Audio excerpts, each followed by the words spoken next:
Hello friends, welcome to our YouTube channel civil services stream.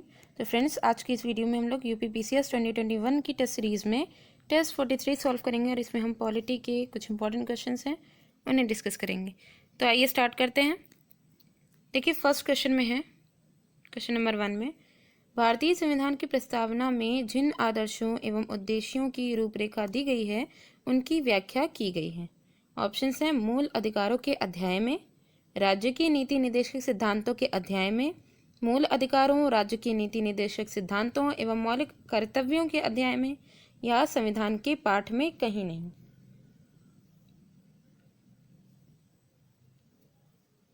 Question 1 का correct answer है option C, मूल अधिकारों, राज्य के नीति निर्देशक सिद्धांतों एवं मौलिक कर्तव्यों के अध्याय में। देखिए, भारतीय संविधान की प्रस्तावना संविधान के उद्देश्यों को प्रतिबिंबित करती है, ठीक है। और यहाँ पे इसकी जो व्याख्या की गई है वो मूल अधिकारों में, मूल अधिकारों का जो अध्याय है उसमें भी, राज्य के नीति निर्देशक सिद्धांतों में भी और मौलिक कर्तव्य के अध्याय में भी इसकी रूपरेखा के बारे में जो है इसकी व्याख्या की गई है, ठीक है। प्रस्तावना के आदर्श और इसके उद्देश्यों की जो रूपरेखा है उसकी। नेक्स्ट देखिए, क्वेश्चन नंबर 2। क्वेश्चन 2 में है, निम्न में से कौन सही है। तो इन चारों स्टेटमेंट में से हमें ये देखना है कि कौन सा सही है। तो देखिए, सामाजिक समानता संविधान में प्रत्याभूत नहीं है, देश में सामाजिक समानता पहले से ही विद्यमान थी, सामाजिक समानता संविधान में प्रत्याभूत है, या उपयुक्त में से कोई नहीं। काफी इजी क्वेश्चन है। इसमें देखिएगा, क्वेश्चन नंबर 2 का करेक्ट आंसर है ऑप्शन सी, सामाजिक समानता संविधान में प्रत्याभूत है। देखिए, जो समाज में समानता का जो रखा गया ना, महिलाओं और पुरुषों की और जो जाति को लेकर के, मतलब सभी जितने भी मनुष्य हैं, भारत में रहने वाले जो लोग हैं, जो सत्ता है, ठीक है, वो उनकी जो है समाज के प्रति उनमें समानता, सबको बराबर का जो है पक्ष दिया जाएगा, ठीक है। इसका मतलब इसकी व्याख्या जो कही गई है वो संविधान के अनुच्छेद 14 से 18 के तहत प्रदत्त जो समता का अधिकार दिया गया, समानता का जो अधिकार दिया गया है संविधान में, उसके विभिन्न प्रावधानों के तहत सामाजिक समानता प्रत्याभूत की गई है, ठीक है। उसकी एक गारंटी दी गई है कि समाज में जो है समानता दी जाएगी, सामाजिक समानता दी जाएगी। प्रस्तावना में भी सामाजिक न्याय प्राप्त करने की बात कही गई है। तो यहाँ पे ये मेन बात कही गई है ना, सामाजिक समानता संविधान में प्रत्याभूत है, तो अनुच्छेद के बारे में भी बता दिया गया और प्रस्तावना में भी इसकी बात कही गई है। अगला क्वेश्चन देखिए, क्वेश्चन नंबर 3। इसमें है, संविधान की प्रस्तावना के बारे में कौन सा कथन सही है। ऑप्शंस हैं, समाजवादी धर्मनिरपेक्ष शब्द 1950 में लागू संविधान के अंग नहीं थे, उक्त शब्द 1977 के संशोधन द्वारा जोड़े गए, उक्त शब्द 1985 के संशोधन द्वारा जोड़े गए, उक्त शब्द संविधान की प्रस्तावना के अंग नहीं है। तो देखिए, क्वेश्चन 3 का करेक्ट आंसर है ऑप्शन ए, समाजवादी धर्मनिरपेक्ष शब्द 1950 में लागू संविधान के अंग नहीं थे।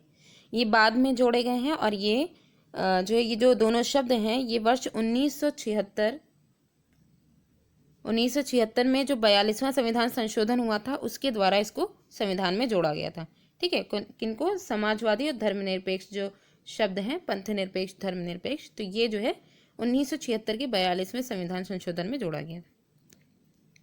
नेक्स्ट देखिए, क्वेश्चन नंबर 4। क्वेश्चन 4 में है, भारत में राजनीतिक व्यवस्था की मूलभूत लक्षण हैं। तो यहाँ पे 4 दिए गए हैं। इनमें से देखिए, यह एक लोकतांत्रिक गणतंत्र है, इसमें संसदात्मक रूप की सरकार है, सर्वोच्च सत्ता भारत की जनता में निहित है, और यह एक एकीकृत शक्ति का प्रावधान करती है। नीचे दिए गए कूट में से सही उत्तर का चयन कीजिए। 1 और 2 सही हैं, 1, 2 और 3 सही हैं, 2, 3 और 4 सही हैं, या सभी चारों सही हैं। तो देखिए, क्वेश्चन 4 का करेक्ट आंसर है ऑप्शन बी, 1, 2 और 3। ये 3 जो स्टेटमेंट हैं वो भारत में राजनीतिक व्यवस्था के मूलभूत लक्षण हैं।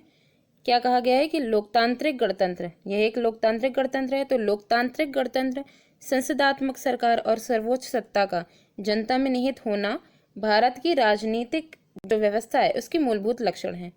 इसके अलावा जो एकीकृत शक्ति, ये जो चौथा वाला पॉइंट दिया गया है, इसका प्रावधान मतलब कि इसका जो प्रावधान है वो राजनीतिक व्यवस्था के अंतर्गत नहीं है, बल्कि सत्ता को केंद्र एवं राज्यों में विभाजित कर दिया गया। पूरी जो वो जो शक्ति है ना, एकीकृत शक्ति का यहाँ पे कहा गया कि एक ही शक्ति खाली भारत में लागू होती है, तो ये स्टेटमेंट गलत है, बल्कि जो पूरी सत्ता है उसको दो भागों में, दो शक्तियों में विभाजित किया गया है, एक तो केंद्र और दूसरा राज्य। ठीक है, तो जो भी शक्तियां भारत के पास हैं वो उनका बंटवारा दो पोर्शन में होता है, तो इसलिए ऑप्शन बी सही है यहाँ पे। नेक्स्ट देखिए क्वेश्चन नंबर 5, इसमें है निम्न में से कौन सुशासन की व्यवस्था नहीं है, एक अच्छे शासन की। तो इसमें देखिए जवाबदेही, पारदर्शिता, कानून का नियम या लाल फीताशाही। क्वेश्चन 5 का करेक्ट आंसर है ऑप्शन डी, लाल फीताशाही। लाल फीताशाही जो है ये पहले होता क्या है ये भी हम जान लें, उसके बाद इसको देख लेते हैं। देखिए इसमें लाल फीताशाही में ये होता है कि जब अत्यधिक नियमों और नियंत्रण के कारण अनावश्यक विलंब किया जाता है, कोई भी अगर कोई केस गया है कोर्ट में या कुछ भी, ठीक है, तो उसमें मतलब उस पर फैसला जल्दी आना चाहिए, तो उसमें कई सारे नियम, कई सारे उसमें कंट्रोल, मतलब बहुत सारी चीज़ें लगा करके इसमें अनावश्यक रूप से इसमें विलंब कर दिया जाता है, इसी को ही लाल फीताशाही कहा जाता है। तो यहाँ पे वही कहा गया, सुशासन, एक अच्छे शासन के लिए क्या क्या चीज़ें होनी चाहिए, हिस्सेदारी, जवाबदेही, पारदर्शिता, ठीक है, और कानून का नियम, जो नियम कानून बनाए गए हैं, सर्वसम्मति से निर्णय लेना, दक्षता होनी चाहिए, ठीक है, और प्रभावशील, जो भी मतलब निर्णय लिया जाए वो प्रभावशील हो। तो ये सारी चीज़ें जो हैं वो सुशासन की विशेषताएं हैं, इसमें लाल फीताशाही नहीं है। ठीक है, नेक्स्ट क्वेश्चन देखिए क्वेश्चन नंबर 6। क्वेश्चन 6 में है निम्नांकित में से कौन एक अध्यक्षात्मक शासन प्रणाली का आधारभूत तत्व है। तो ऑप्शन देखिए, संविधान की कठोरता, एकल कार्यपालिका, व्यवस्थापिका की सर्वोच्चता, अवशिष्ट अधिकार राज्यों के पास होना। तो क्वेश्चन 6 का करेक्ट आंसर है ऑप्शन बी, एकल कार्यपालिका। देखिए जो मतलब कि संविधान में, तो देखिए जो शासन प्रणाली है उसकी सामान्यतः दो पद्धतियां होती हैं। ठीक है, एक संसदीय होती है और एक अध्यक्षीय होती है। और ये जो भारत ने जो शासन की प्रणाली अपनाई है ग्रेट ब्रिटेन से, वो अपनाई है संसदीय वाली। ठीक है, तो संसदीय वाले में वही संसद का जो है कंट्रोल मेनली होता है। अब यहाँ पे जैसे ये कहा गया ना कि इसमें जो है वही केंद्र और राज्य की बात फिर हो जाती है। एकल कार्यपालिका की अगर बात की जाए तो वो अध्यक्षात्मक, जो अध्यक्ष वाली शासन प्रणाली होती है उसका आधारभूत तत्व है। इसमें क्या होता है कि इसमें एकल कार्यपालिका ही, यानी कि इसमें जो सत्ता होती है वही केंद्रीकृत होती है।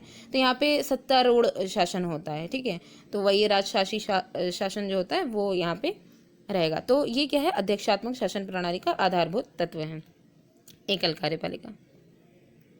नेक्स्ट क्वेश्चन है क्वेश्चन नंबर 7।